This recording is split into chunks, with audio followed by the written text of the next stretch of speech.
Alrighty. What are we talking about? How to read your sales pipeline so you can spot problems early. Okay, I really want to talk to you about understanding and building almost a little bit of an intuition about what's going on with your sales pipeline.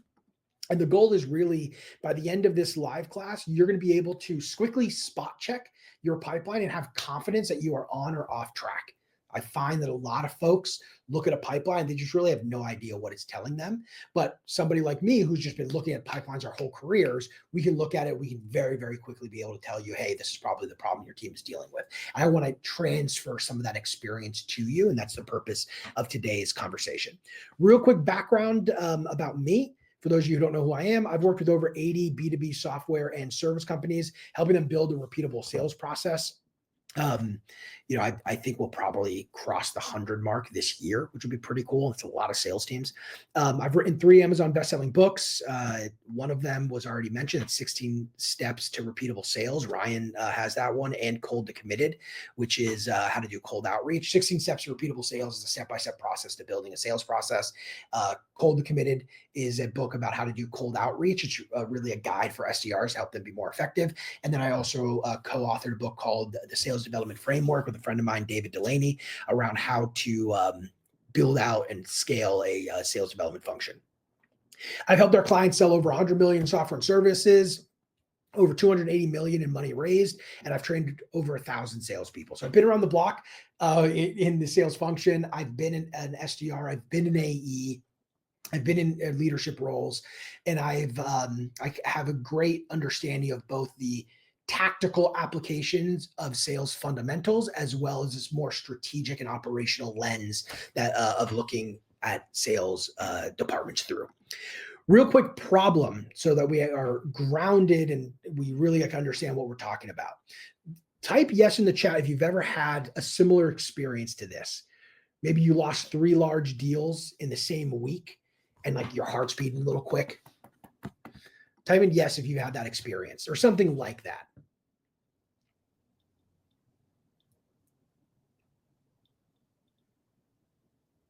Nobody has faced catastrophe in your sales process. There we go. Yes. Okay, cool. Yeah, Ryan, yes here. The thing that I see often is as leaders, founders, sales leaders, whatever it is, we tend to react very quickly when something bad happens all at once. Makes sense, like recency bias.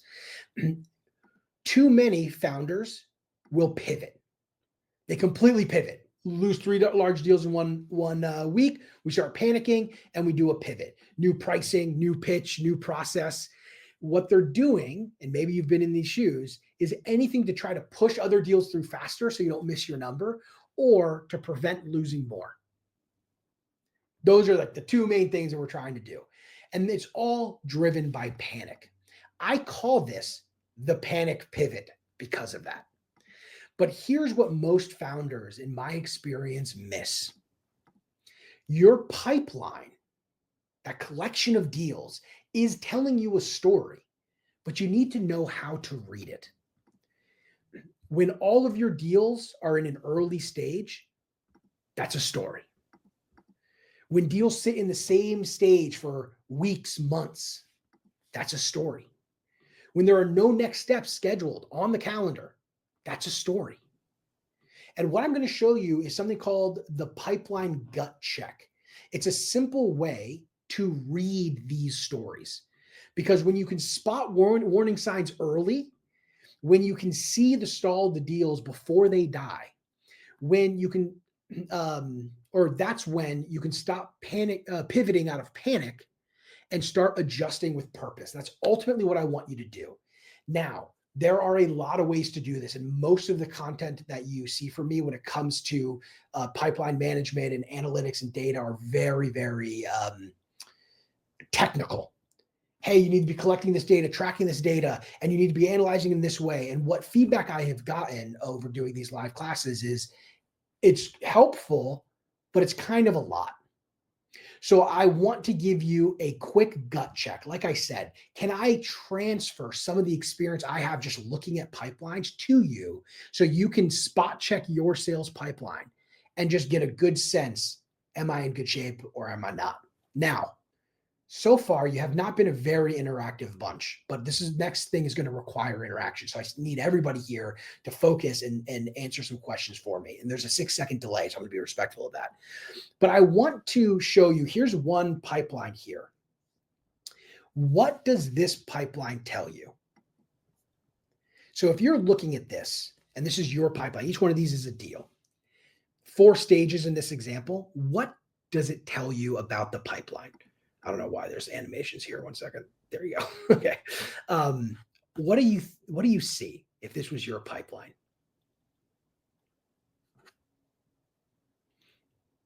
And you can, let's make these directionally accurate, right? Four deals in discovery. Maybe there's a lot more, but directionally, like let's say this is what it looks like. We have 4 deals in discovery, 2 deals in the demo stage. We have 1 deal in evaluation and 2 in proposal. Who has an idea of what the story this pipeline is telling? Ryan says not booking meetings from a meeting. That's a good one. Definitely possible. Not going to hit your numbers. Yeah, probably not. Probably not. When I see this, this is really the first most common one that I see, which is early pipeline, where a lot of the deals are clustered earlier stage, which Maxie is totally right. This typically means that we're not going to hit our number this month because our pipeline is so early stage, right? We would generally want to see more deals further along in the sales process because then we can reliably know that they're going to close. So if you're looking at a pipeline like this, you might say to yourself, hey, we have too much early pipeline. Uh-oh, we might not hit our numbers this month. Now, to go to Ryan's stuff, because I'm reading this here, telling too much on the first call, pique curiosity, not booking meetings from a meeting. That's possible too. I'm going to talk a little bit more about that in a minute though, but that's also possible. And look, sometimes you won't know the answer. Sometimes you'll look at it, just know immediately just because you know your world, right? This is your sales pipeline. But other times you're like not fully going to know, but you're going to have some ideas of what you need to look into. Why don't we look at this one here? What does this tell you? Right? So we have 1 deal in discovery. I want you guys to comment. We have 1 deal in demo. What story is this telling us? We have 4 deals in evaluation. We have 3 deals in proposal. What is this telling you? What stories is being told right now?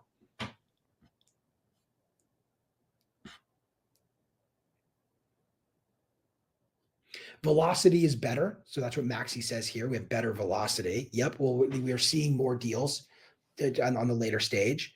Not prospecting aggressively absolutely could be one here for sure. Like we just don't have a lot of early pipeline anymore. Rough month ahead. Absolutely. More velocity moving through the pipeline for Maxie. Yeah, exactly right. This is the second real common one that I see, which is late pipeline. So we have a lot of deals clustered in the later stage. Great. It's very, very possible that we're going to close a bunch of deals this month or this quarter if we're near the end of the quarter, but we might struggle next month because we don't have enough in the early stage. So Lauren here, messaging is strong and velocity is good, but lead funnel is dry. That's right. We're starting to lose that kind of top of the funnel, more meetings in. By the way, not uncommon for me to see stuff like the first one and the second one with full cycle AEs. Because on months where they have a lot of later stage pipeline, they're very close on closing or very focused on closing deals. And then the next month they're like, oh, I have nothing. And then they build, right? And then you see a lot of early pipeline like we talked about already. So yeah, this is what I call late pipeline. A lot of deals in the later stage. We may hit our number this quarter, this month, but we could struggle next month. This time, let's add a color here. Okay. What story is this telling you? The red are the deals that have been in that stage longer than what our historic average stage duration is. So every deal, when it's in a stage, it's in there for a certain amount of time. There's an average. So maybe in demo, generally it's 14 days on average. A deal stays in the demo stage. These red ones are in that stage for longer than what our historic average is. What story does this tell you? What could this possibly mean? Are we cowering in our boots? Is it business as usual? What do you guys think? One question here that Maxie added was, what do you consider evaluation stage? Everyone's pipeline is going to look different. Don't get too caught up on the words. Just side note here, I don't think you are, but just for everybody, the words aren't like really what I want you focused on. But an evaluation stage would be post demo. Maybe we need to meet with some other stakeholders, right? Maybe there's a technical evaluation. If this is more of a mid market or enterprise sales, whatever it might be. All right, velocity is slowing down and needs more deals to outrun velocity. Yep, definitely could be part of it. We're losing some momentum here. Seller has lost control of their sales cycle. Yeah, probably. Definitely could be. What else you guys think? Not prospecting, not setting secondary calls, not multi-threading. Yeah, exactly. So this is the third that I see quite a bit, which I call aging pipeline. So we might have a decent amount of deals, but some of them are getting older, which means they're at risk of being closed lost, right? Now, a deal, like some deals are going to take a little bit longer at one stage than the other. It's not the end of the world, but it's something you look at and you go, gosh, if I look at all of these deals here, the majority of them have been in their stage for longer than normal, no longer than the average. That's cause for concern. Maybe there's only a few deals there and hey, no big deal. But if it's a big percentage of the pipeline that's aging, that's a concern for me. Maybe the rep is struggling with follow-up. Maybe we're not doing a good enough job early on in building a strong, business case. Now we have compounding issues here, right? Because we also have late pipeline, right? We have late pipeline plus we have an aging pipeline. Yikes. Okay.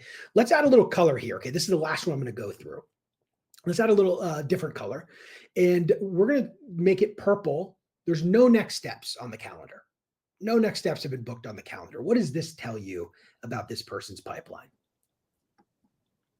What could this mean? There's no next steps on the calendar for the purple one. And real quick on the last one, while you're typing that out, somebody on LinkedIn mentioned that proof of concept terms haven't been agreed upon. Definitely true. Like if we haven't agreed on anything, they're going to build up and they're going to age. It's a big deal, especially like a lot of times you see aging when we don't do a good job getting through procurement or we don't do a good job with legal, managing through legal. We end up with deals that age. But what does this one tell you? No next step. Yeesh is right. Not good, especially with this many. I kind of made these extreme on purpose, by the way, so, just to make them really stand out. These will eventually age. Yeah, that is super true, right? A lot of times the first indicator that a deal is a little off track is if there's no next step. Look, not always. Like remember, like there's exceptions to all of these things. But I want you guys to see from my lens, what does this pipeline look like to me when I see it? And when I see something like this, I go, uh-oh, this is what I would call fake pipeline. Okay. That's more my provocative way of saying we have a lot of deals that don't have next steps on the calendar. Or maybe for you, like a mutual action plan is a big part of the process. And instead of this being no next step, the purple means we don't have a mutual action plan in place. Well, that means we're way less likely to get a deal done, right?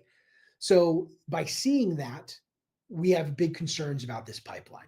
We need to drive next steps. So Dan here brings up rep not planning ahead, no map. Exactly right. Mutual action plan map. Exactly right. So you guys are seeing like the pipeline tells us stories here, right? And that's really what I want you to see. And those are the four most common that I see. And there's different variations. Like you need to customize this to you. But what I'm encouraging everyone to do is have a good sense of what a pipeline is telling you just by looking at it. So much of my content's around the data stuff. Oh, track this and crunch these numbers. And that's all, like, I love that stuff, as you know. But there's also just an intuition. Like I'm looking at someone's pipeline. I need to be able to tell you immediately, like, this isn't good.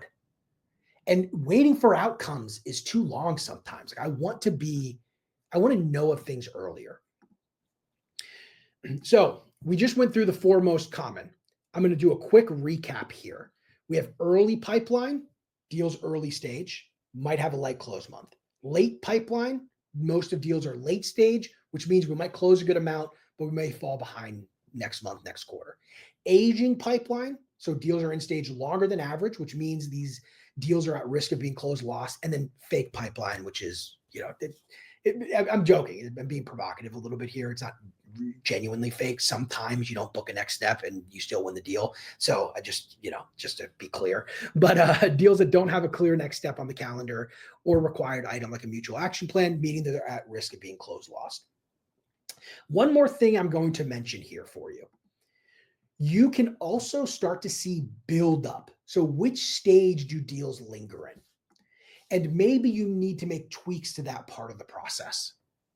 If you have a lot of deals build up at demo and they're just not pushing back demo, you explore, right? Like maybe we have a big drop off between demo and evaluation in our example. And you visually see deals are really stacking up here. The question is why? Are we not pulling in the right people to be part of that demo early? Are we pulling in the right people, but there's even more that like isn't realistic for us to be able to get beforehand? So like we're having trouble navigating through our internal stakeholders to get the other decision makers. What is it? Right? What I generally recommend is do this at a basic level every single week. Sit down and just look snapshot of the pipeline and do it per rep. Have an understanding of no next steps, have an understanding of if they're aging pipeline or not, and discuss with either your sales leader or if it's you to your team, discuss with the team what stories are starting to develop, and then you actually collaborate with the team and you say, how can we keep things on track here? What support can I give you? Are there things that need to be built into a process more, etc.? All right. So before we go into Q&A here, we have the next live class next week. As I brought up earlier, you can go to Voris.com/events. You'll see all of our live classes coming up.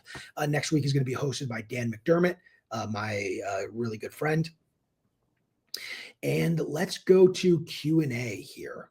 So type in your questions. I forgot to mention this earlier. I like it when you type in your questions in the chat beforehand, but I forgot to remind everyone of that. These questions can be around managing a sales pipeline. It can also be about anything sales related. I'll just stay on, answer as many questions that come through, and then we'll hop off. This might be a quick one today. Also, this was a bit different, right?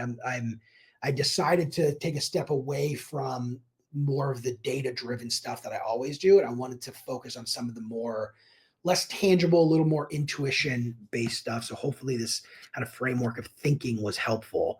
And to determine if that was, or if I should never do something like this again, I will give you a link here to our survey. If you don't mind, it'd be really helpful if you could fill out this survey for me. It's not a sales trick. It's not even linked to our CRM. It just tells me, gives me a sense of what you felt about this topic and if I should do these kind of things again, but also get some of your ideas of challenges. Like that's the kind of the genesis of this topic is I got feedback from people saying like, I don't feel confident that I'm going to be able to implement all of the tracking that you recommend. So I wanted to give some other options for people. All right. So the survey, if you fill that out, super helpful. I really appreciate that. Okay. Lucas has a question here. From your experience, how many deals in the pipeline is too many deals for one rep? So eventually they get overwhelmed and deals start aging. Great question. It's going to be different for everybody. It just depends on what your sales process is. What I have found is that for more transactional sales, the reps can carry obviously a lot more deals because they're going through deals much quicker. They're closing a deal in 14 days, 7 days, right? Maybe one call closes. So they can handle a lot more deals in their pipeline because there's there's higher sales velocity. They just close deals quicker. And generally, more enterprise deals at the other end of the spectrum, you're managing less deals because there's a lot more work involved in each deal. There's more stakeholders, more meetings that happen. So one of the things I have, Lucas, which I can try and grab for you here, is I have something called the Sales Process Designer. And what the Sales Process Designer is, let me grab it for you, is a way for you to, let me pull this. Sorry, I'm bad at talking while typing. The Sales Process Designer, what it is a way for you to design out your sales process. Here it is. And like get a good sense of what meetings are involved in each stage of that process. And that helps you understand rep capacity. It's really more of like how many meetings are required for each deal and how many meetings are reps doing. And at what point do they just have so much active meetings that they can't do the follow-up like they should be able to. That's really like where it, there's like a curve there. So it's, I don't have a direct answer for you is basically what I'm saying. Just depends on your guys' sales process. We have a couple of different products, and each pipeline average, close, and velocity are different. How do you look at overall pipeline and decipher what makes sense per product based on the percentage we know? So I like having the ability to filter based on product line. For you though, like if you're not filtering based on product line, you can't sort the pipeline by that. Then I would actually encourage, and actually I think it's the one you missed because I think you emailed me about this. I did one of the trainings recently. It's I think it's called like something about deal flow, like how to track your deal flow or something. If you go watch that live class from last week or might have been the week before about deal flow, that's probably a better way for you to be tracking this. And you, with the size that you guys are at, you probably can get away with this. Long story short, what you do is you track what pipeline size was in dollar amount at the beginning of the month, and then deals pulled in, closed deals, close won deals, close lost deals, deals created within that month with a close date of that month, and all deals that got pushed out. And you do that with a dollar amount. And that gives you a sense of the deal flow, which since it's blended and you're looking at a dollar amount, it can kind of give you a good sense of like what behaviors are going on and what our flow of deals looks like. But the best practice would be to be able to sort by product line. So when they create a deal, they select which product they're going to be selling. And if it's multiple, you have it as a checkbox, and then it'll show you everything. What are your thoughts on hard-coded probability percentages per stage versus letting reps independently adjust percentage? I prefer hard-coded probabilities that we update as we have actual data to support it. Sales reps do a terrible job predicting the percentage of a deal closing. One of my objectives with the sales team is, hey, can we just be month accurate of when this deal will close? Right. And anybody who's run a sales team knows like even that's really hard, so it's like, can I trust that they know what percentage this deal is to close? Probably not. But one way to get around this, and this is a classic thing that you've probably seen before, is you have a commit and then best case. So for each deal with a close date of that month or quarter, you have the rep say, yes, this one will for sure close. I feel, very, very confident about it. And then best cases, I think I can close these ones. And then all of the rest are ones where they're just not sure. And that can help give you a sense of their confidence level versus them dictating what they think the percentage is. Another nice thing about hard-coded percentages that you update with historic data is it's giving you a sales forecast that's going to be a little bit more reasonable because it's based on what you've typically seen and not the optimist or the pessimism of a sales rep in 1 month. Sales is an emotional career, and sometimes we're sad and we think no deal is going to close and our percentages are low. Other times we're very glad and happy and we think every deal is going to close. So because of that, you're going to get a lot of fluctuation. All right. What frameworks or methodologies do I prefer? For what? Is it related to your question earlier? Maybe I've already answered that. Let me know, Maxie, if I've answered that question already. Oh yeah, SalesLoft gives you, so right here, SalesLoft gives you that report. Yeah, I forget what it's traditionally called. I call it a deal flow audit. I think people call it a bridge report or a waterfall report. It's a common one. And then LinkedIn needs the sales process. Medic. So look, I kind of think all these different sales methodologies are a rebrand of the exact same one. For the most part, I just think of things in terms of BANT, budget, authority, need, and timeline. Like I get there's like, if you do medic, like you can cover more bases, but I think those bases still kind of bucket under budget, authority, need, and timing, right? So I usually just go to that. Let me clarify my position here. I think all sales frameworks are good. They all work. You just got to pick one and actually stick to it. It's more of like the execution of the sales org than it is the methodology itself. But again, like I do feel like I'm trying to copy and paste that link again. I do feel like it's a little silly to just have a whole bunch of different versions of the same thing. I mean, look, any VP of sales who gets fired starts a consulting company and has to think of a new acronym. That's how the whole thing goes. I get it. We're all in the same game here, but it is silly sometimes. But I do think like the more popular ones, like there is some nuance there that I think is worth acknowledging. All right, I'm posting that sales process thing in the chat here. There you go, Daniel. Then that's for the LinkedIn folks. Okay, cool. Any other questions while I have y'all here? Let me give the survey one more time. Again, I'd really appreciate if you could fill out the survey. It gives me a ton of helpful insight. And I do my best, as those of you who repeat know, like I really do my best to try and bring content every week that's useful to you.